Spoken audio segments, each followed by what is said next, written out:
c'est-à-dire ils ont résilié le contrat à l'amiable. Un mot sur ce départ prématuré de Christian Gourcuff. Ben, écoutez, bon, sur le plan sportif, je ne comprends pas trop. Parce qu'aujourd'hui, l'équipe nationale d'Algérie est une grande équipe, une grande nation de football. Au niveau, je dirais, des infrastructures, aujourd'hui, la fédération a tout fait pour mettre cette nation dans les meilleures conditions techniques, parce qu'elle a un très bon centre, elle est très bien organisée. Bon, moi, je dis que voilà, le rôle de l'Algérie aujourd'hui, il n'est plus en Afrique, il est au niveau mondial. Ouais. Il fait partie des grandes nations et je sais qu'en tant que sélectionneur, parce que je suis quand même passé par l'équipe nationale d'Algérie, moi aussi. Oui. Je sais qu'aujourd'hui, c'est quand même quelque chose, une très grande nation qu'on a dans les mains et à laquelle on peut prospérer à remporter quelque chose. Ensuite, quelles sont les raisons personnelles? Ça, il n'y a que sa tête qui le sait. Mais la pression, vous savez, à ce niveau-là, justement, la pression, qu'elle soit en Algérie ou ailleurs, c'est toute la même. Hein. Au niveau international, la pression, elle est très grosse, hein, elle est très, très importante. Oui. Et c'est vrai que si on n'arrive pas à supporter la pression, il est évident que c'est compliqué d'avoir une nation. Justement, coach Cavalli, vous êtes passé par là, vous avez fait l'équipe nationale et vous avez connu ça. Est-ce que vous croyez que peut-être que Gourcuff, après le fameux mois d'octobre où il a été décrié par le public, par une grande partie de la presse, est-ce que vous ne croyez pas que c'était décisif parce que c'est là qu'il avait décidé de partir? Ben, moi, je pense que oui, parce que je vous dis, les raisons techniques et sportives, ça m'étonnerait qu'aujourd'hui, il y ait quelque chose à reprocher à cette nation. D'accord. C'est impossible, c'est impossible. Il y a le produit, il y a le matériel, il y a tout ce qu'il faut. En plus, il y a quand même un président sage parce que lui conserve ses sélectionneurs. Bon, il a été au bout des choses avec le Atlantique.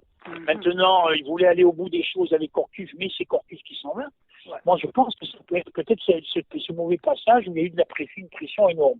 Et vous savez, la pression à ce niveau-là, qu'elle soit en Algérie ou ailleurs, elle existe. Hein. D'accord. Si vous n'êtes pas capable de supporter cette pression, c'est même pas la peine de continuer. Donc, coach, voilà, il y a aussi le fait que Gourcuff avait déclaré dans un séminaire à Montréal où il avait dit, voilà, le terrain me manque, le quotidien me manque. Est-ce que vous ne croyez pas peut-être que les contacts qu'il a en France, on dit qu'il est en contact avec Nantes et Bordeaux, est-ce que cela n'aurait pas précipité aussi son départ?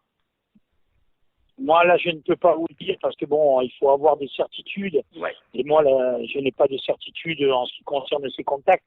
Donc, je me garderai bien de parler pour lui.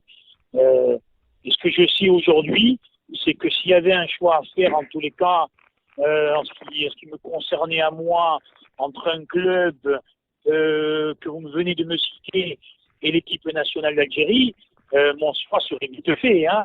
D'accord. Mais il a fait des déclarations au Télégramme. Ouais. Il a dit, voilà, le projet de la FAF, c'est-à-dire ne me motive plus. Je suis en inadéquation avec le projet de la FAF. Ben moi, je trouve qu'il est en adéquation avec le fait qu'il est re-signé jusqu'en 2018, alors dans ces cas-là. D'accord. Je pense que le projet de la CAF a été bien défini et bien clair dès le départ, puisque j'ai lu, puisque vous savez très bien que je suis perpétuellement cette équipe nationale et je suis au courant de tout ce qui peut être dit, tout ce qui peut être fait. Voilà, je dis que je dis que c'est là-dedans, il savait très bien quelles étaient les conditions du président et les objectifs du président. Allez, quel genre de coach il nous faut, quel genre de sélectionneur il nous faut? On parle d'un entraîneur encore français, on parle d'un hispanique, d'un italien. Coach Cavalli, vous connaissez la mentalité du joueur local et du joueur binational. Qu'est-ce qu'il nous faut? Écoutez, je vais vous expliquer. Les binationaux ou les locaux, au niveau de l'état d'esprit, c'est la même chose. D'accord. Ce sont des gens passionnés, ce sont des joueurs passionnés, des joueurs qui savent mouiller le maillot, des joueurs qui ont vraiment pratiquement tous les mêmes qualités. Donc, pour moi, ce sont les mêmes. Il y a un petit changement quant aux conditions, je dirais, de préparation, parce que les joueurs expatriés, ont des vies quotidiennes d'entraînement, ont des compétitions très riches, parce que voilà, il y a des championnats de très haut niveau. Ça reste quand même la même chose pour un entraîneur, pour un sélectionneur. Moi, je pense que ce qu'il faut surtout, c'est bien connaître l'état d'esprit de l'Algérien par lui-même. D'accord. Il faut déjà bien commencer par connaître l'état d'esprit de l'Algérien. Allez, le problème de la langue sera décisif dans le choix du critère du prochain sélectionneur. Je pense pas. Non, moi je pense pas.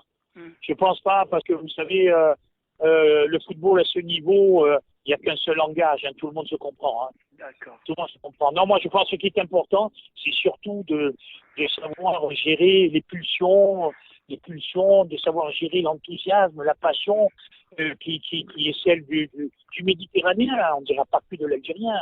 Du Méditerranéen, parce que nous sommes un peuple de passionnés. Le football, c'est une religion. On est parfois excessif, mais à côté de ça, il y a quand même des choses très intéressantes à jouer avec l'Algérie. Et je pense qu'aujourd'hui, le critère majeur, ça va être surtout de bien connaître l'état d'esprit de l'Algérien. Merci beaucoup, coach Cavalli.